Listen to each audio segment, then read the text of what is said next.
Last time we were somewhere in the middle of this document. I had shown you how to calculate the gains of the various antennas in a satellite communication system. These are all parabolic dishes. In the uplink, we have a huge antenna on ground and a smaller one on the satellite. In the downlink, we have a smaller one on the satellite and a huge one on the Earth. The uplink and downlink frequencies are different. In this case, they were 6 gigahertz and 4 gigahertz respectively. We found that the gains of these antennas are quite huge and the beam widths are very narrow. So we have almost pencil beams going from ground to satellite and from satellite back to ground. The transponder on the satellite does change the carrier frequency from FU to FD. Mixers are used to down convert the frequency. Mixers are essentially components that use non-linearities in diodes and transistors to produce sums and differences of the two input frequencies, and we pick up the correct one.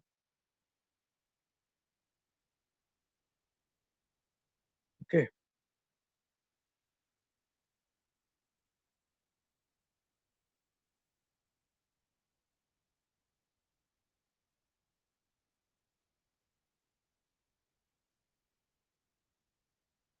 I'm hoping you have done antenna 4 calculation yourself. If not, do it later.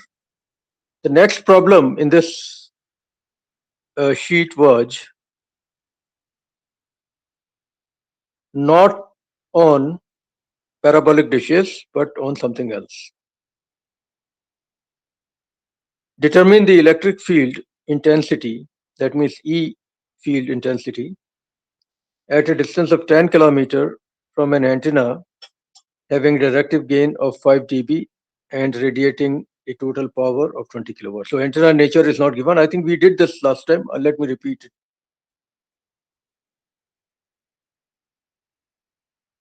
I told you last time, and I'm repeating again, that people interchangeably use the word gain, directive gain, and directivity, and even power gain.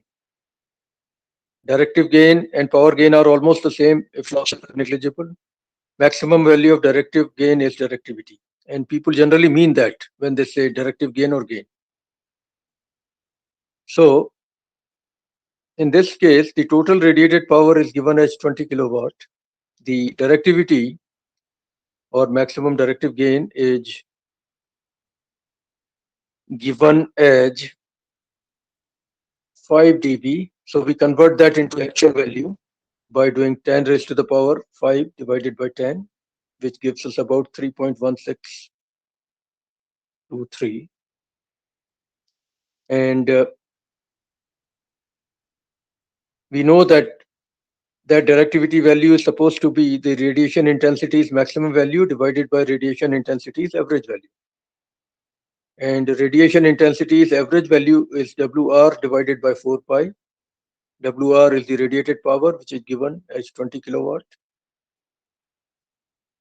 And maximum value of radiation intensity is related to the maximum value of radiated electric field, assuming far field conditions, by this equation, which is within the brackets. So we plug it all together, and remembering that WR is, wait a minute, yeah.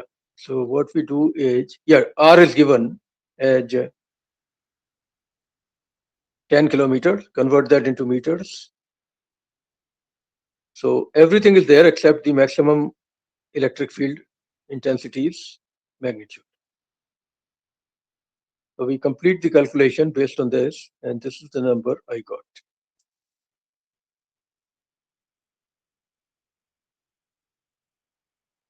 0.1377 volts per meter. Maybe there is a calculation mistake, but the method is correct, I think.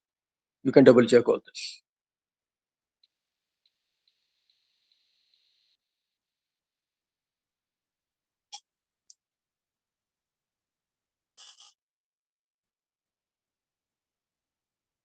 The next problem,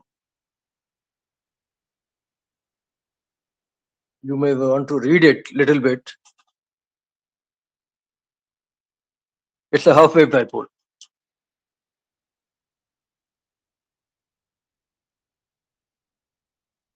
Half-wave dipole's radiation resistance is around 73 ohm. We have seen that. And the corresponding lambda by 4 monopole has radiation resistance of approximately 36.5 ohm. These are bare facts that you should try to memorize. Anyway, so it's a lambda by 2 dipole. It is radiating 0.1 volts per meter electric field at a distance of 10 kilometers. Obviously, it is far field. 10 kilometers is too large for any antenna to have near field there. The antenna operates at 100 megahertz, yeah, so frequency is low enough, but not too low. So length of the antenna is very easy to figure out. You calculate the lambda first and then do lambda by 2. And we assume air medium by default.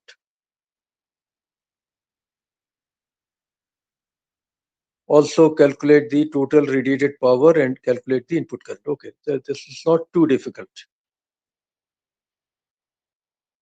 Lambda is 3 multiplied by 10 raised to the power 8 divided by 100 multiplied by 10 raised to the power 6. That gives you 3 meters. So the length of the dipole is 1.5 meters. Okay, that's it. Maximum value for a lambda by 2 dipole can be written this way based on equations that we have derived. And of course, theta is pi by 2 for maximum radiation. And k is a constant that has a lot of things in it, frequency, I, etc., etc. I am given the value of magnitude of E at a certain distance, and theta is pi by 2 for maximum radiation.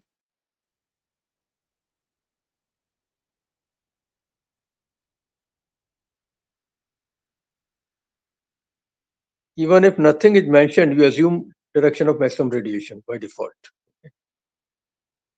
So using that, I figure out the constant of proportionality which is there.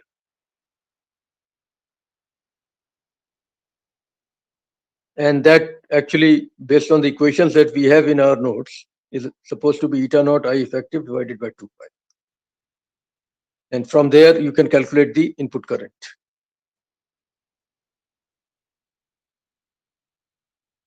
Effective value. It turns out to be 50 divided by 3 amperes. Radiated power is simple enough then. 73 multiplied by effective current squared. 20.28 kilowatt is the answer.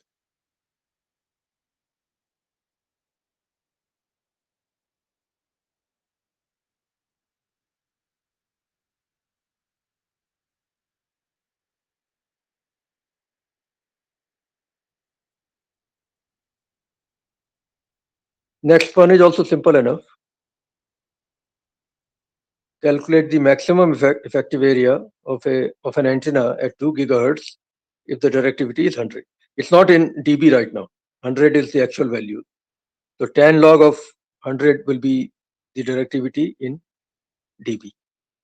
Of course, in the formula that connects directivity with effective aperture, D is supposed to be not in dB. The formula is in front of you.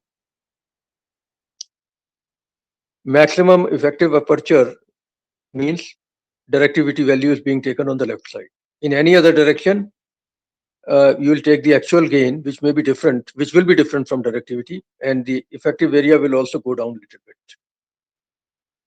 And it depends on the radiation pattern of the antenna. But anyway, in the direction of maximum radiation, this is it. D is 100. A effective is the unknown parameter. Lambda is supposed to be whatever it is for 2 gigahertz. I think it's 15 centimeters at 2 gigahertz. So substitute the values. Yeah, lambda is 0.15 meter into 100 divided by 4 pi. Straight calculation, straightforward calculation. A effective works out to 0.1791 meters.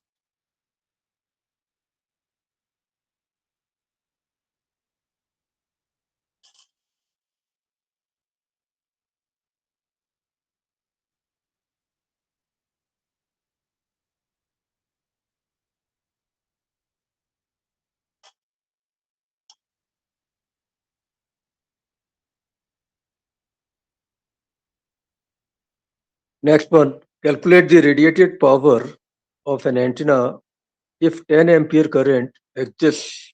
That means this is the current going inside the antenna and its radiation resistance is 32 ohm. Okay, it's very simple. WR is R rad into I effective square. Both the values are given to you on the right hand side.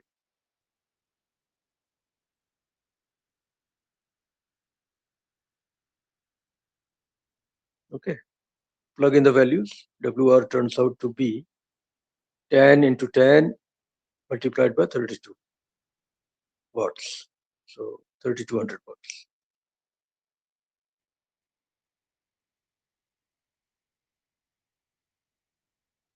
Next one, calculate the radiation efficiency of a Hertzian dipole antenna of 0.03 lambda length if the loss resistance is 0.01 ohm.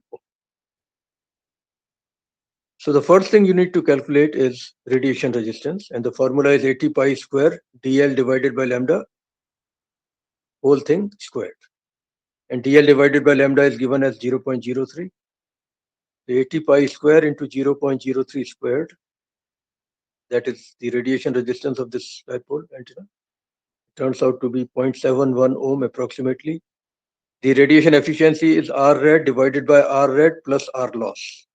And R loss is also given to you is as 0.01 ohm. So plug in the values.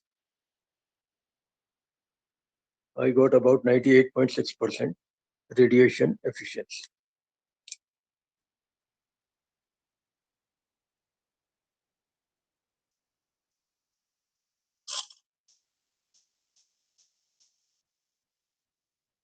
Next one. An antenna has maximum radiation intensity equal to 2 watt per sterradian. SR means sterradian. That's the unit in which solid angle is measured.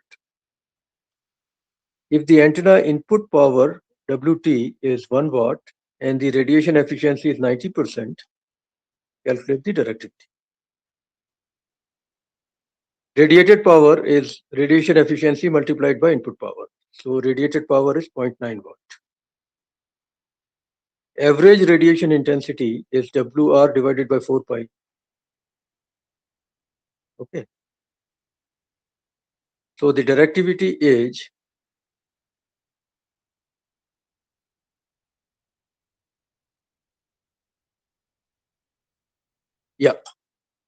the actual radiation intensity divided by average radiation intensity. So 2 divided by 0.9 divided by 4 pi. Pi average goes in the denominator when we define directivity. And actual phi is given as 2 watt per sterradian. So plug in the values.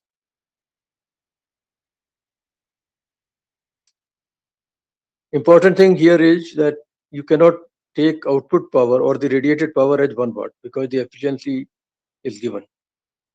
If nothing were given, you would assume that efficiency is 100%. But here we have been given a number for efficiency. It is radiation efficiency, of course. So the radiated power is 0.9 watt. That divided by 4 pi is the average radiation intensity. And the actual radiation intensity is 2 watt per sinister radian. So divide 2 by WR divided by 4. Directivity turns out to be 28. You can take 10 log of it to get the result in dB. Next one. For an antenna radiating in free space, the electric field at a distance of 1 kilometer is found to be 12 volt per meter. Calculate the magnitude of average power density due to this antenna at a distance of 2 kilometers from the antenna.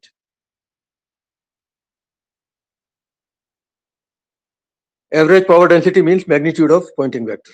And we have seen the formula for it as E squared divided by eta naught, where E is the magnitude of the electric field at that point in RMS value. If it's peak value, you will see 2 eta naught in the denominator. So that value is 12 volt per meter divided by eta naught gives you S value at a distance of 1 kilometer.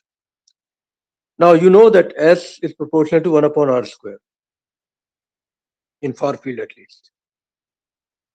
So at 2 kilometer, it should go down by a factor of 4 compared to what it was at 1 kilometer.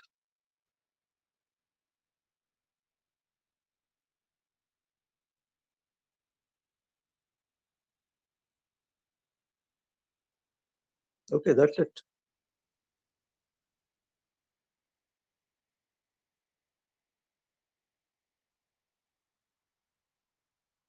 You get 95.5 milliwatt per meter square as the approximate answer. Next one. Calculate the power gain and beam width of a 2 meter. Okay, we are back to parabolic dish again. 2 meter parabolic reflector operating at 6,000 megahertz, which is 6 gigahertz. Okay, so lambda is easy to calculate. It should work out to 5 centimeter, which is 0.05 meter. Physical area will be pi by 4 into diameter square, and diameter is 2 meter. So pi by 4 into 4, which is pi meter square. Aperture efficiency, by default, you will assume it to be 0.6. So effective area will be 0.6 into pi meter square. And then the power gain, 4 pi into A effective divided by lambda square. Plug in all the values. You get 9474.82 as the actual value, and you take 10 log of that, you should get around 39.77. For beam width, there is an approximate formula which I am not proving right now. Later, maybe it will be proved. 3 dB beam width of parabolic dish antennas is approximately 70 lambda by d degrees. Lambda is the wavelength involved, and d, by the way, you don't get confused with this d. This is supposed to be the diameter of the radiating aperture. That is 2 meter. Don't confuse it with distance. So 70 into 0.05 divided by 2. That this answer is supposed to be in degrees directly. Theory actually came up with something other than 70. But practically we found that the values are more close to those given by this equation when 70 is used. The number they got in theory was, I think, 57 point something. But in practice, it turns out to be more close to 70. Theory is never perfect, you know. So this equation, 70 lambda by d, is a semi-empirical equation. It gives you a good idea of beam width at a particular frequency and for a given diameter of the parabolic dish.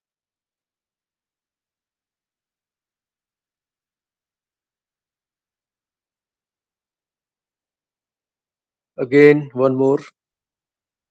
A parabolic antenna having a circular mouth, of course, circular mouth, we know, is to have a power gain of 1000, not in dB, keep in mind, at lambda equal to 15 centimeters. Calculate the diameter of the mouth and half power beam width of the antenna.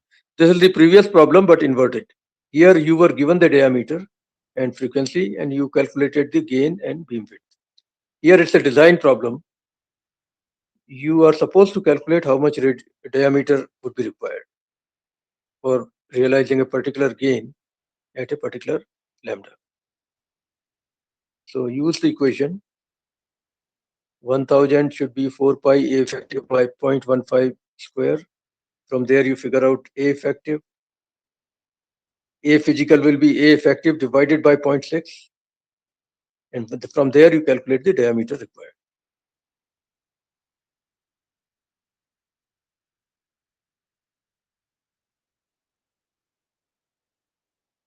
These are the kind of calculations you have to do quickly in industry all the time.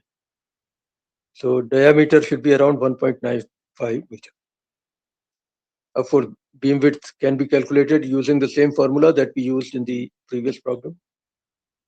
It is approximately 5.39 degrees.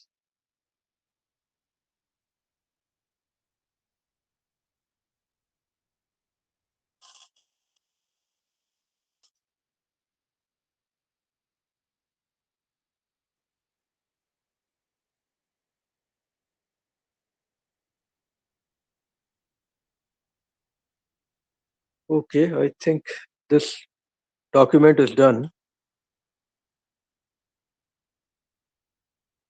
I think this fourth one we have done already. Let me double check. Yeah, this I did last time. I will not go through it again in detail. Here the crux was that the total radiated power over the entire surface of the imaginary sphere versus total radiated power across a section of that surface.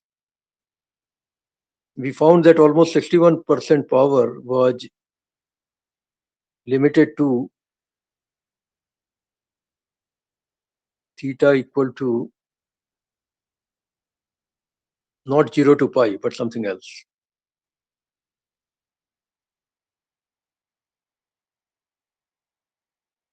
Yeah, 63% was limited to theta equal to pi by 3 to 2 pi by 3. Interesting fact. Let me move to the next set of solved problems.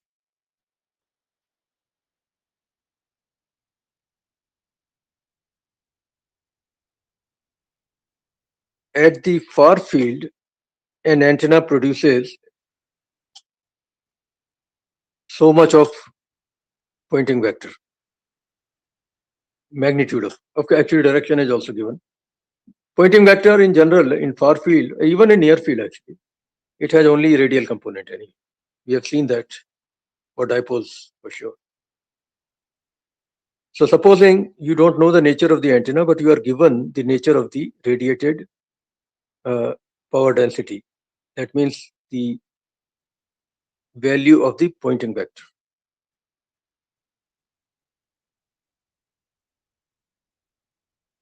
It varies not only with theta, but with phi also, which is very different from what we did for dipoles. For dipoles, we had assumed no phi dependence. So this is some antenna other than dipoles for sure.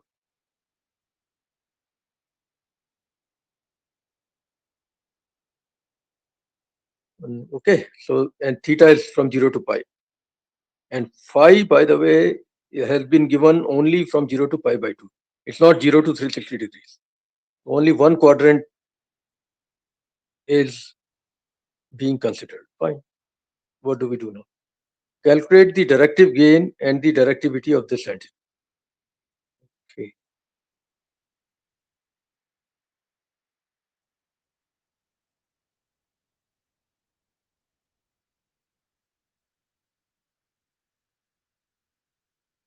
How do we handle this?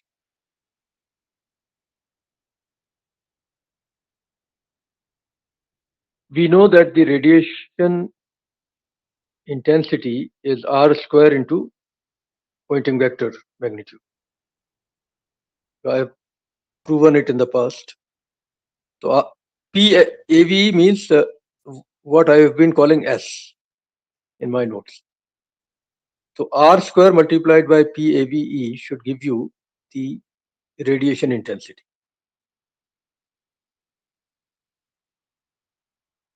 It works out to 2 sine theta cos phi. Total radiated power will be the result of integrating this radiation intensity over the entire solid angle involved. And solid angle involved is over the range theta from 0 to pi and phi from 0 to pi by 2. So 2 sine theta cos phi, and the value of solid angle has been shown to be written as sine theta d phi. It's proven in so many geometry books. D omega is actually d sine theta d phi. So you plug in all that and then do the integration carefully.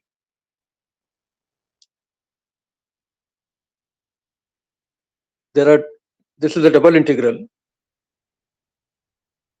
but fortunately the phi portion is quite easy to figure out.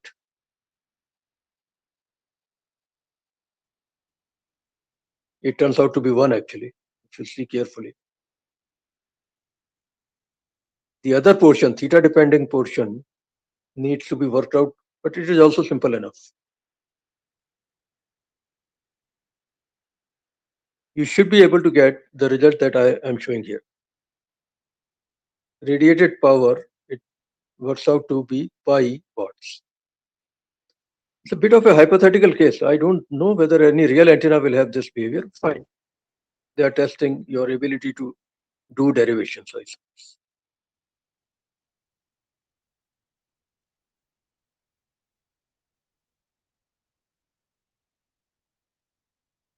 Total radiated power works out to pi watts.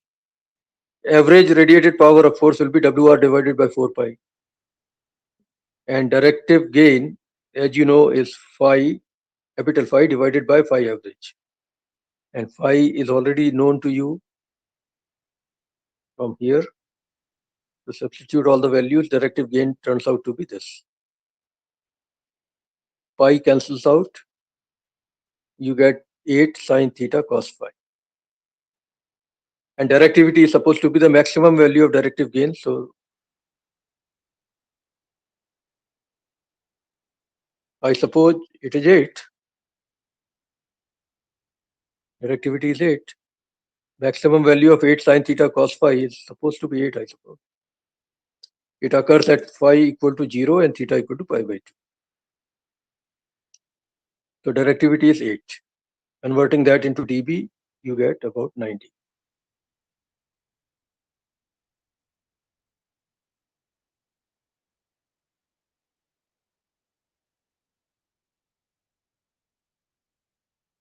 Next one, an antenna located on the surface of a flat earth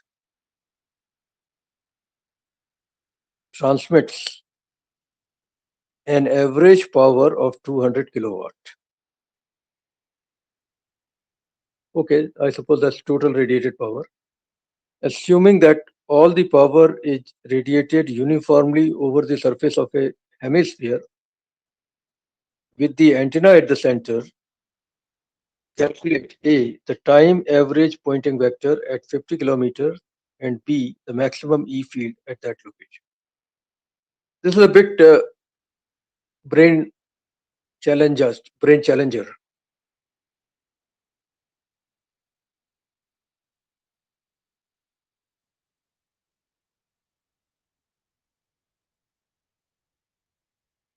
The total radiated power is given, but it is not valid for the entire sphere. It is valid only for the hemisphere. Let's see what I did.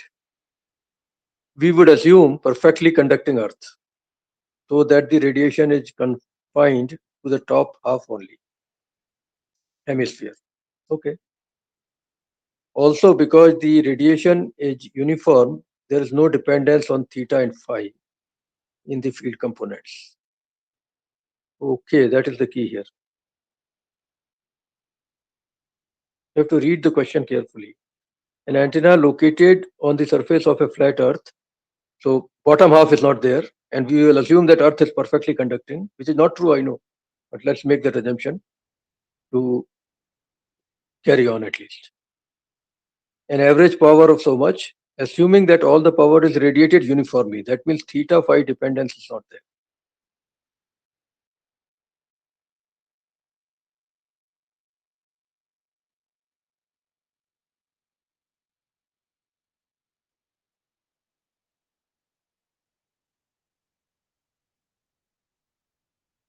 The average radiation intensity, since we are dealing with only a hemisphere, implying a total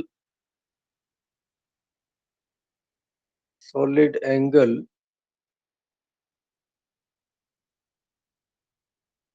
yeah, sorry, there's a typographical mistake here. It should be 2 pi. In the text, I have written 4 pi by mistake. It should be 2 pi, yeah. The equation is correct. WR divided by 2 pi. Hemisphere has solid angle of only 2 pi. Okay.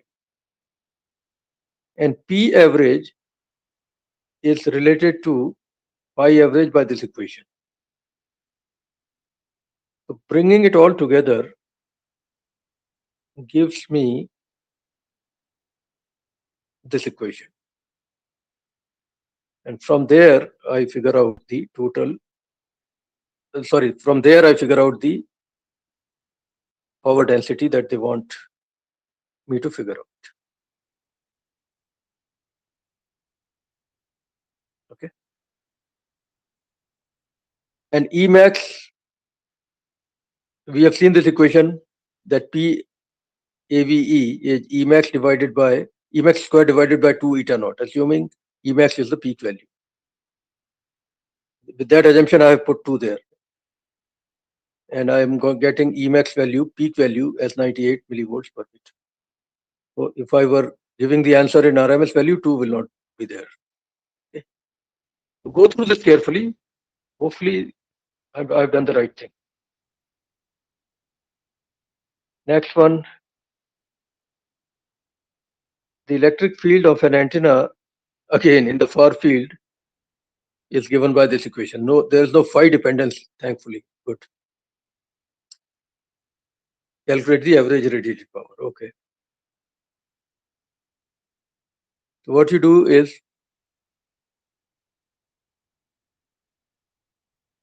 use these well-known equations, P average, which is E square divided by 2 eta naught, assuming that E is given in peak value.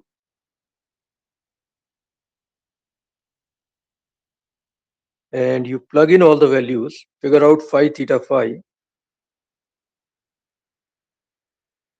Okay.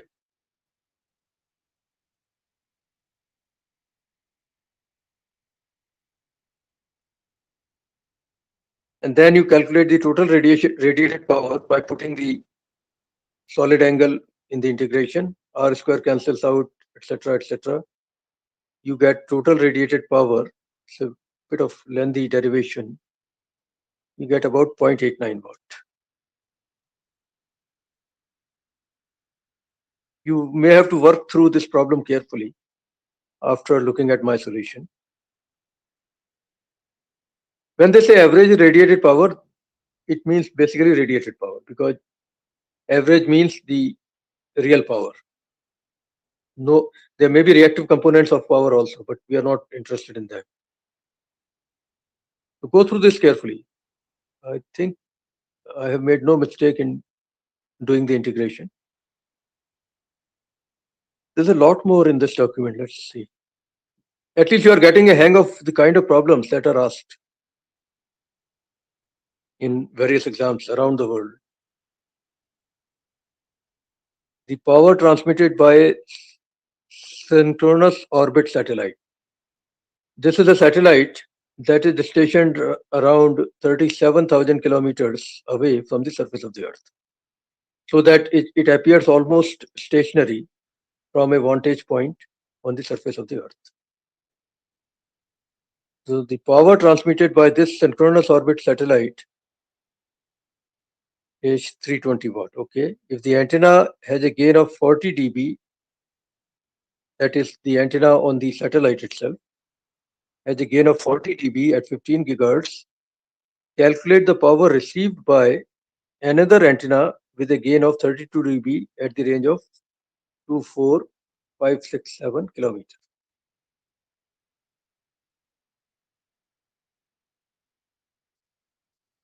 So they are not transmitting directly to Earth. They are transmitting to some other satellite, which is 24,567 kilometers away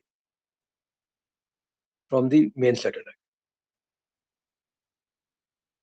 Anyway, the equations are simple. We have seen equations for free space path loss. Those are the equations we have to be using now. The first thing you need to do, yeah, this formula is there. This number is there.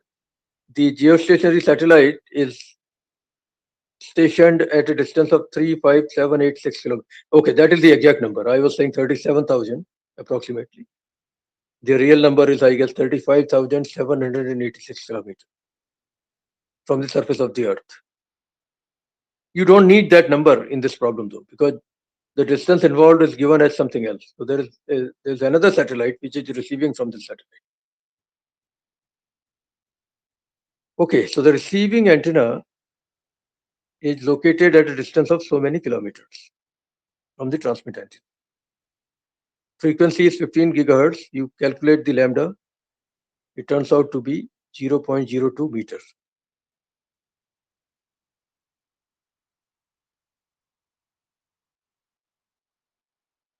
Now I'm repeating the derivation a little bit, although I didn't have to, but I've done it anyway. The actual antennas are not isotropic, but I'm repeating the derivation, assuming isotropic antennas, and then I'm going to modify it for actual antennas. This derivation is available in my other notes also, but let's look at it once again. Suppose you have two isotropic antennas separated by a distance small d.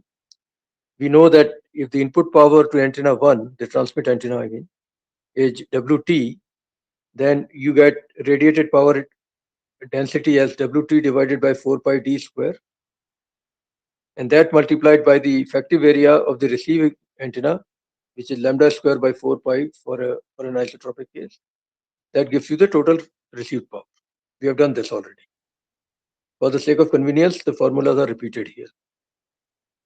So FSPL is defined as tan log Wt by Wr in dB. This is the equation we have already derived in the past. Now the actual loss includes the gains of the two antennas. LA is LB minus gain of antenna 1 minus gain of antenna 2. Everything is in dB.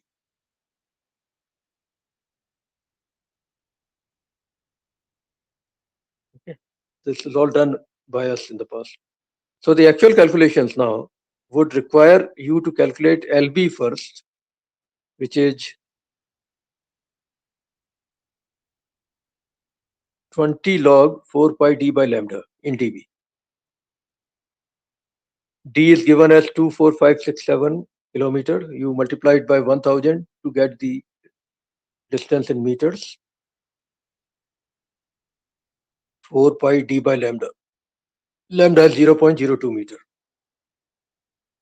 The basic path loss, that means if the antennas were isotropic, between the two satellites, you will see 203.77 dB loss, hell of a loss. Antennas help in reducing the loss. That is why they are there, at least in a given direction. Wt is given as, well, input power, let's assume it is the same as the irradiated power. Yeah, 100% efficiency is being assumed. So what is the value of input power? 320 watt.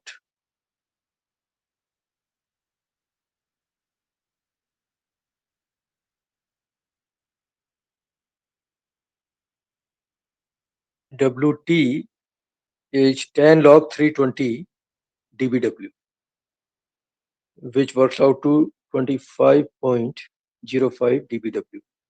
And in dBm, it becomes 55.05 dBm. Now, Wr will be Wt minus path loss, I mean basic path loss, If we are talking logarithmic scales now, the received power in dBm will be transmit power in dBm minus basic path loss in dB plus the gains of the two antennas in dB.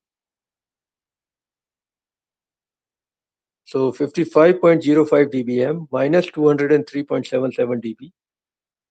This would be the answer if the antennas were isotropic. But antennas actually have gains. So you add up the two gains and bring them in the equation.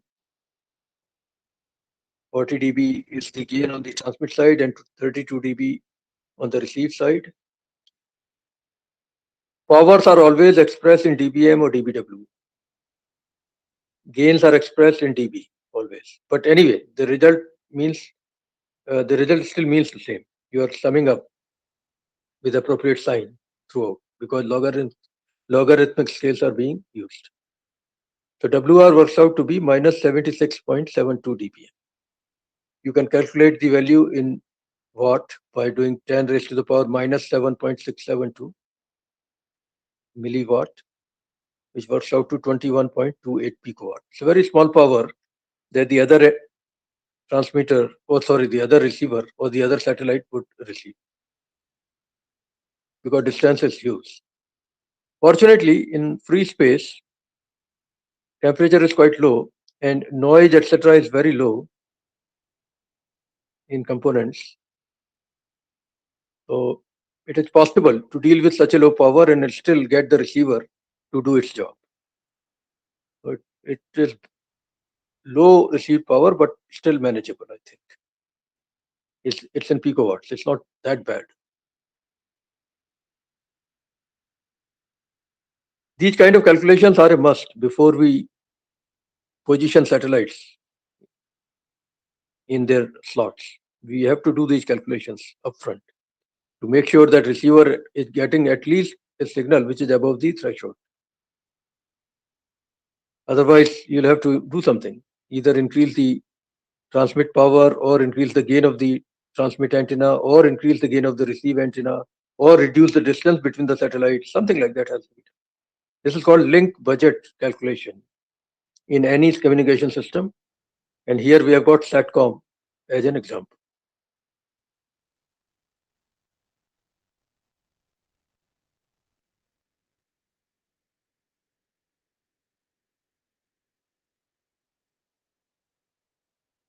Okay, yes.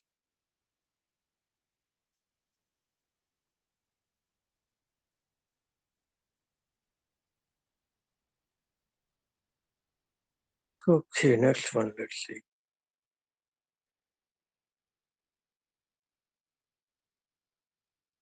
I hope you can read it. A 1 meter long dipole antenna, okay, at least we know that it's a dipole, good, is excited by 1 megahertz current with an amplitude of 12 ampere. I suppose that's peak value. What is the average power density radiated by the dipole at a distance of 5 kilometer in a direction that is 45 degrees from the dipole axis? I believe we have done it, but let's go through it once again. Never hurts to repeat problems. First thing you do is calculate lambda at the given frequency. It turns out to be 300 meters. The length of the dipole is only 1 meter, so it is definitely a Hertzian dipole. dl by lambda is very small. It's a Hertzian dipole you are looking at. Good. One issue resolved. Then we can use the appropriate equations. We have this equation for the Poynting vector's magnitude. And what you do is plug in the values. That's it. Theta is given as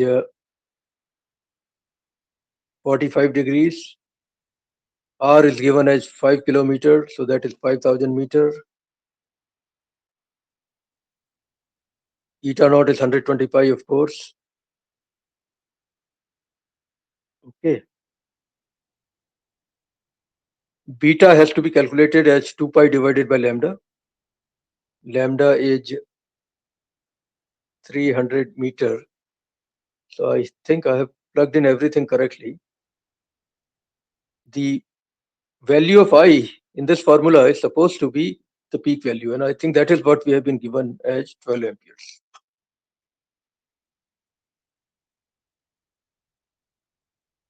Okay, and sine square theta will be 1 upon 2 because theta is 45 degrees. Everything plugged in gives me this answer. The radiated power density is 1.51 nanowatt per meter square at a distance of whatever, at a distance of 5 kilometers. Okay, so it's not bad. We are quite far away from the antenna, yet we are getting nanowatt per meter square. It's manageable, I think. The same calculation repeated at some other frequency would force you to use maybe different formulas.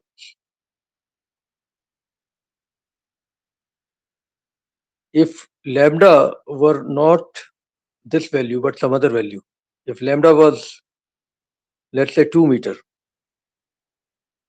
then this dipole would behave like a lambda by 2 dipole. Then the formula that you will be using will be very different from what you are using right now. So be aware of your choice of formula depending on what is given. I could ask you to repeat the same problem at a different lambda. Then this formula will not work for SR. Some other formula is there. Cos pi by 2 cos theta divided by sin theta, something like that. Anyway, next one. Assuming the loss resistance for a half-wave dipole antenna to be negligibly small and ignoring the reactance component of antenna's input impedance. You know, input impedance, I have given you this in the past. Input impedance of any antenna, and including dipole antenna, input impedance will have a real part and an imaginary part. Situation is quite similar to what you see for RLC circuits. The real part is close enough to radiation resistance, at least near the frequency of operation or near the center frequency of design. The imaginary part, I've given you formulas for it already, and I've shown you graphs also.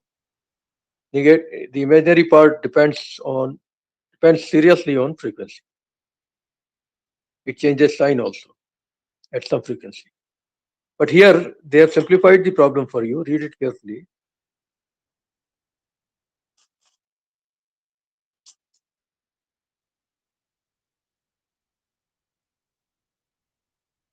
First of all, they have assumed that the loss is 0. Okay. And the reactive part of the input impedance is also negligible. Okay. Calculate the standing wave ratio, SWR, on a 50 ohm transmission line connected to the antenna.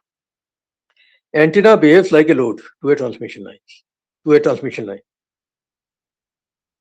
Input impedance of the antenna will work as the load impedance for the transmission line. The characteristic impedance of the transmission line is given as 50 ohm. The load impedance will be the input impedance of the antenna. And they have told you to simplify the problem by saying that the reactive part of the input impedance is negligible. So load impedance is simply radiation resistance. So it's a lambda by 2 dipole. It will be 73 ohm because of that. Once you have figured out load impedance, complex reflection coefficient is easy to figure out. ZL minus Z0 divided by ZL plus Z0.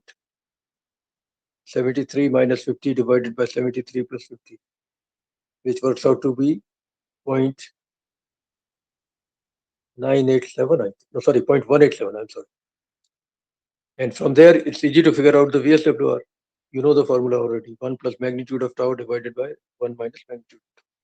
So VSWR that this antenna would produce on the input transmission line will not be too bad. It is not 1, but reasonably small. So reasonable matching is there. Not perfect, but reasonably good. Otherwise, if you want VSWR to be 1, almost 1, I mean, you may have to put an impedance matching network between 50 ohm transmission line and 73 ohm antenna. A quarter wave transformer will do the job at least at one frequency. And if frequency is low enough, you may even go for lumped component matching, like we did in microwave engineering course. Tapers could also be used. Stubs could also be used. It all depends, Impedance matching you have seen in the past as a set of large number of options. You try the option based on what is given to you.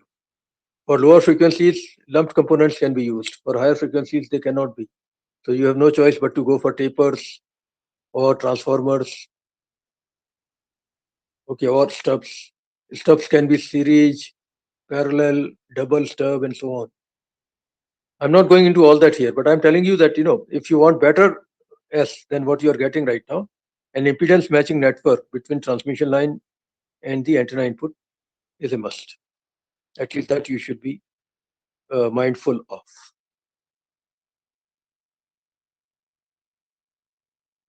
Okay, next one. A 5 gigahertz line of sight. Line of sight means if you were having a perfect eyesight, you would see the receive antenna from the transmit antenna. Of course, our eyesight is not that perfect. We will not be able to see it, but there is a straight line distance and no obstruction in between. Nothing to take the energy away is there in the line uh, that is joining the transmit antenna with the receive antenna. So that is why we call it line of sight, LOS. A 5 gigahertz line of sight microwave communication link consists of two lossless parabolic dish antennas. Okay, we are back to parabolic dish antennas. By the way, parabolic dish antennas are also used in railway communication systems. Even near Jamdoli on the mountains, you see some railway towers. They have parabolic dishes. Railway stations typically have parabolic dishes receiving signal from the previous station or wherever the previous transmitter happens to be. Railways have their own microwave link, which has been there for a long time. It is the challenges are slightly different from what you see in SATCOM. Because SATCOM means you have a moving satellite which is very far away, which may be very far away, which may not be very far away also. But in case of railway links, the distance between transmitter and receiver is not maybe more than 50 or 60 kilometers typically. And there is no moving involved at all.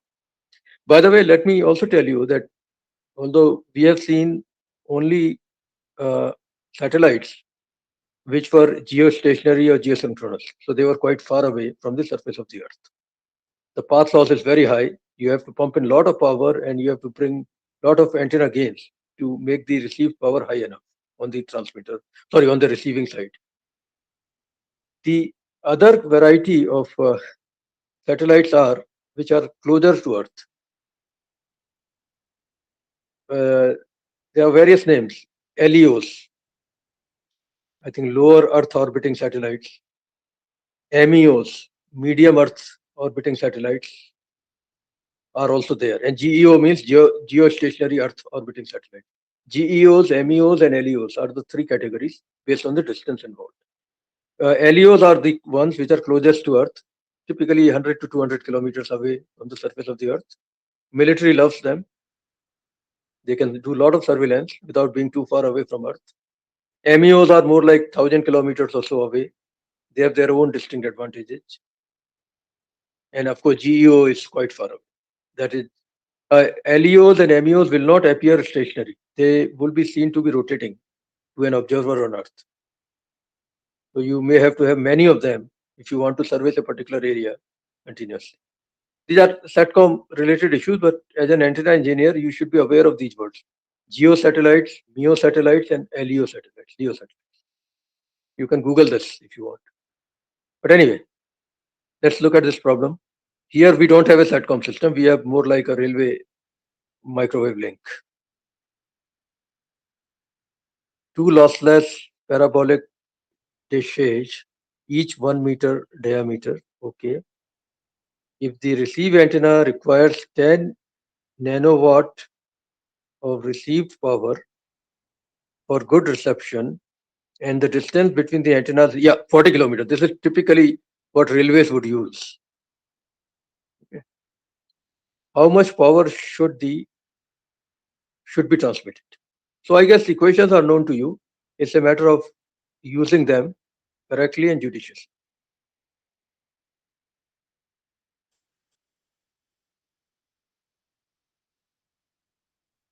The equation for FSPL does not change just because you are dealing with railway link. The FSPL formulas will be the same. And parabolic dish formulas will also be the same, whether on satellite or in a railway communication system. A physical is pi by 4 into diameter square, and diameter is 1 meter. So A physical for both the antennas is pi by 4 meters. A effective is 0.6 multiplied by A physical. So you get about 0.4712 meters square for both the antennas, because I think they are identical. In railways, you see both the antennas identical most of the time. Okay, both are on ground anyway, and they can be supported physically quite well. So they typically are large enough also. Now here received power is given, and your job is to figure out the transmit power. We would assume lossless antennas. That does not mean aperture efficiency is 1. That means radiation efficiency is 1. So input power will be equal to radiated power. In any case, we have made that assumption in the derivation. So wait a minute, I'm just making sure that the two antennas are identical. Two lossless parabolic, yeah, each having the same diameter. Yeah, they are identical, yes. So GT and GR are equal to each other. Gain of the transmit antenna is the same as the gain of the receive antenna, which is not the case in SATCOM, by the way.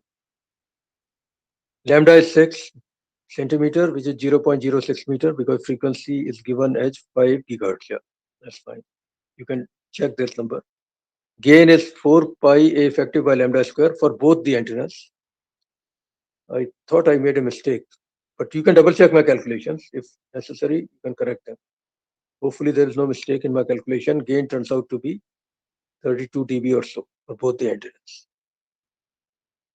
Then you use the formula for basic path loss with a distance of 40 kilometer and the appropriate lambda value. You get around 138.46 dB. This is excluding the antenna effect. Now, actual path loss will have two antenna gains subtracted from the basic path loss in logarithmic sense. And both the antennas have identical gain. So I take 2 times the gain of each and subtract that number from 138.46. So the actual path loss between the two antennas turns out to be 74.140. Now received power is 10 to the power minus 8 watt, which in dBW will become minus 80 dBW. In dBm it will become minus 50 dB. So WT that you need should be minus 50 dBm plus the path loss, the actual path loss in dB. It works out to be 24.14 dB, which is about 259.42 dB. Second method is you don't use dB scale at all. You go straight to the formula for WR and WT. GT and GR are known. These values are not in dB, by the way. They are small g's. So you put this value, 1644 point whatever, for both GT and GR. And D is 40 kilometer, convert that into meter, and WR is given. From there, you calculate WT required. In that case, you don't have to worry about logarithms, etc. at all. Here also, I got the same answer almost.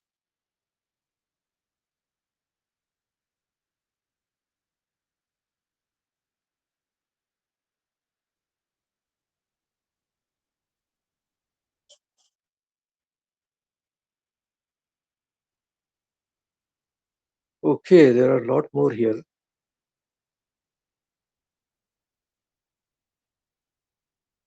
This is something that you may find familiar. We have done it already in one of my notes. It's a derivation question, I think from an American university. For a short dipole with length small l, such that L is much, much smaller than lambda,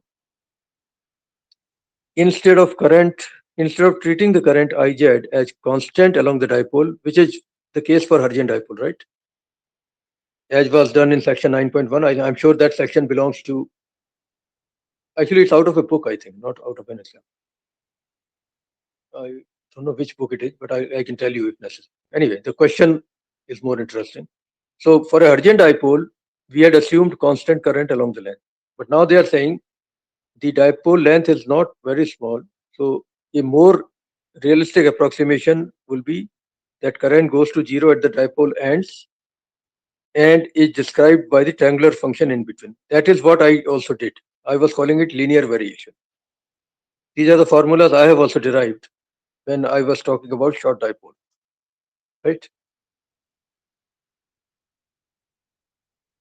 Fortunately, actually one figure is given here for sure. This is what I have done also in my notes, okay? So it's a bit of repetition of what we know already. Now, the actual question is what I think you may be more interested in. The first part is what we know very well. We did not do detailed derivation in this case, though. The far field formula, the power density formula, the directivity formula, and the R-red formula. What I told you was that you can take formulas from Hertzian dipole and suitably modify them. Instead of ideal, you will put something else related to I naught multiplied by half length of the dipole. But here they have done the derivation directly. So you may want to go through it in detail. What I did was I calculated Az as they are doing, and I found Az's formula to be similar to the Az formula for Hertzian dipole, with the difference that ideal was replaced by something I think called I naught L by 2. I was calling it I, not I naught. Okay. But after that, I copied formula from Hertzian dipole and replaced ideal by the suitable quantity to get the formulas for all the radiated field. Here they have not done that. They have actually used Maxwell's equations and the definition of A in terms of B to figure out the radiated field. I think the answers given are exactly what we got. We also got this formula exactly for the radiated power density.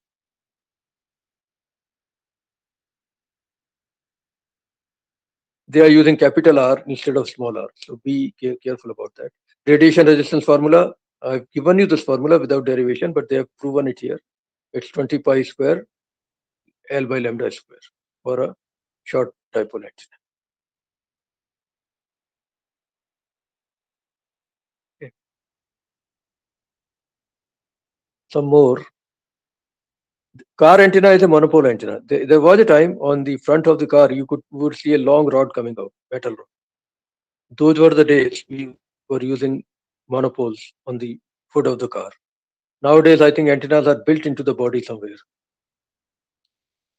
So this is one of those cases. A car antenna is a vertical monopole over a conducting surface. We assume that car's body is perfectly conducting.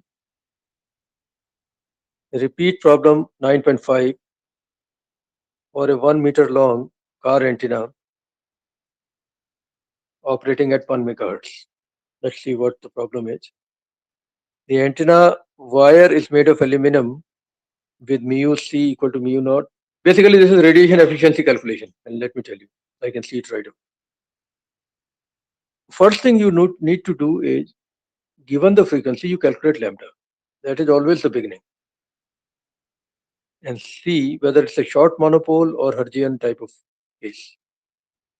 At 1 megahertz, the lambda turns out to be 300 meters. Okay. And diameter is also given as 1 centimeter. So that will help in calculating input impedance. It's a vertical monopole, and you can see that they have not. Yeah, it's 1 meter long. Yes, it's given. So it is a Hertzian monopole actually. I did not talk about Hertzian monopole, but it's essentially is a Hertzian dipole where bottom half is gone and replaced by a perfectly conducting surface, perfectly conducting ground plane. So the formula for radiation resistance will not be 80 pi square dl by lambda square, but 40 pi square dl by lambda square, because power radiation will be limited to only top half of the sphere. That is the thing you got to recognize. Using that formula 80 pi square dl by lambda square with a correction factor of half, you get the radiation resistance as 17.7 milliohm. Loss resistance formula I have given you in the past. They are repeating it here. They are plugging in all the values, including the conductivity value. The wire has permeability equal to that of air. So mu will be mu naught. Mu c is mu naught, which is very true, which is almost true in real life.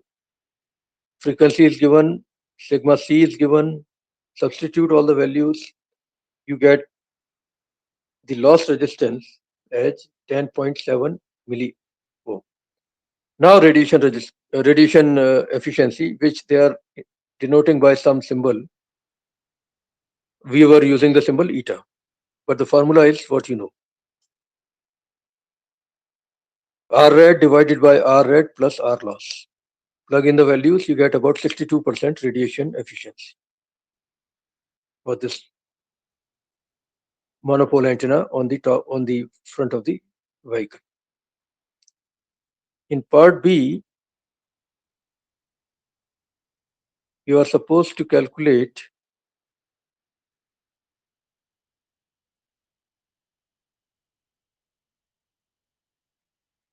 the power gain. The capital G is power gain, which is radiation efficiency multiplied by the directive gain. We have shown that in the past.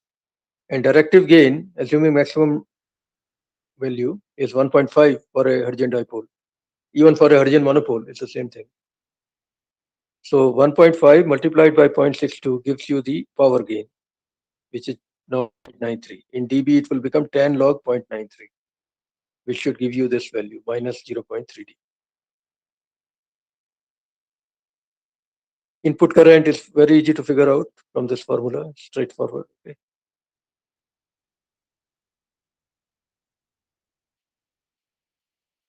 And input power will be radiated power divided by radiation efficiency. That's also easy to figure out. I think this problem you can definitely handle.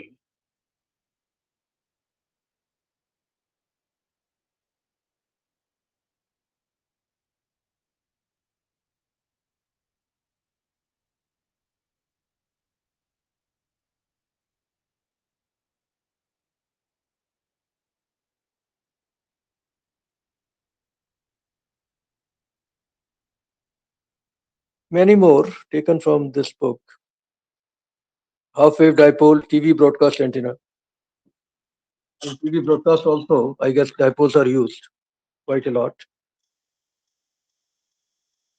It transmits 1 kilowatt at 50 megahertz. What is the power received by a home television antenna with 3 dB gain if located at a distance of 30 kilometers? Same FSPL equation that we have seen will be used. Here they are using capital G two times. I use small g because the values are not in dB here, but fine. So it is straightforward application of path loss equation.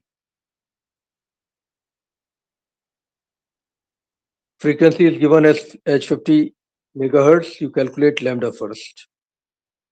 It turns out to be 6 meters. Half-wave dipole will have a length of 3 meters, which is quite reasonable. practically speaking. So assuming the TV transmitter to have a vertical half-wave dipole, the gain in the direction of home would be, we have seen they are assuming maximum gain. They are assuming that the antenna is vertically oriented and homes are horizontal. Homes are along the horizontal direction. So theta equal to pi by 2 is involved. That means maximum radiation would occur in the direction of the intended recipient. We have seen that directivity for a lambda by 2 dipole is 1.644, which is approximately 1.64. Home antenna has a gain of 3 dB. So you can convert that into actual value, 10 raised to the power 3 divided by 10, which works out to about 2. So the received power will be transmit power. I was using the terms W, not P for powers. But keeping that in mind, you see that the formula is the same. WR equal to WT multiplied by lambda square GT/GR divided by 4 pi square R square. They are using capital R, I was using small r.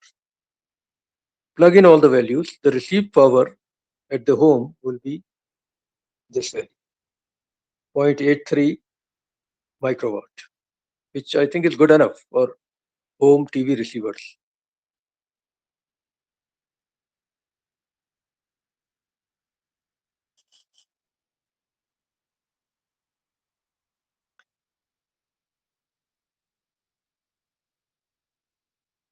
Okay. This last one, maybe you don't want to do too much, but at least get a hang of it. This is more like designing the entire link, which antenna engineers may have to do one day. But in this course, I don't want to push you too far, but at least get a hang of it. A 150 megahertz communication link consists of two vertical half-wave dipole antennas separated by 2 kilometers. The antennas are lossless. This signal occupies a bandwidth of so much that I've not taught you about system noise, temperature, etc. That's why I'm saying don't read this problem too much in detail, but get the hang of it. Forget noise aspects for now. Okay. But SNR is something you know, I'm sure. The reality is that when you do calculations like this is only one part of the game. How much signal power will be transmitted, how much signal power will be received, etc. The second part, which is almost equally important, is what happens to SNR as you go through the link. I fully avoided that topic so far, but antennas actually can add substantial noise and thereby degrade the SNR value in the communication system. That is for sure. In the next lecture, actually, I intend to start talking about noise aspects of antenna. So this last problem, maybe you can ignore for now because it talks a lot about noise calculations. But for future, you can keep it with you. Okay. There's one more actually. Sorry, that was not the last. This guy is full of problems. Yeah, there's one more at the end, which hopefully will not talk about noise. Consider the communication system shown below. Fine. All components properly matched. This is simple, There's no noise involved here at least. P1 or PT rather, I call it WT, is 10 watt, frequency is 6 gigahertz. So power density at the receiving antenna will be WT divided by 4 pi R square, right? Distance is given as 20 kilometers, so that should be simple. Received power also, yeah, again, part C you can ignore, where they're talking about temperature, etc. Forget that. But part A and B, I'm sure you can easily relate to.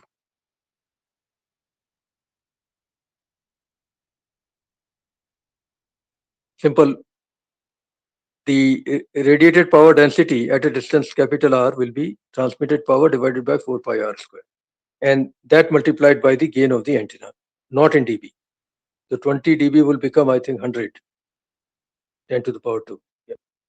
Transmit power is 10 watts, I think. Yeah. Divided by 4 pi, and R is 2 kilometers. sorry, 20 kilometer. Yeah. So received power density is so much. That is the magnitude of the pointing vector at the receiving side. That would have to be multiplied with the effective area of the receiving antenna to get the received power. You know that, right? And if you include all that, the formula for received power is here. We have used it in so many problems already. So received power can be calculated also. It is not too bad again. It's in nanowatts. This also is close enough to, I think, railway communication system. 20 kilometer is more likely to be involved in that case.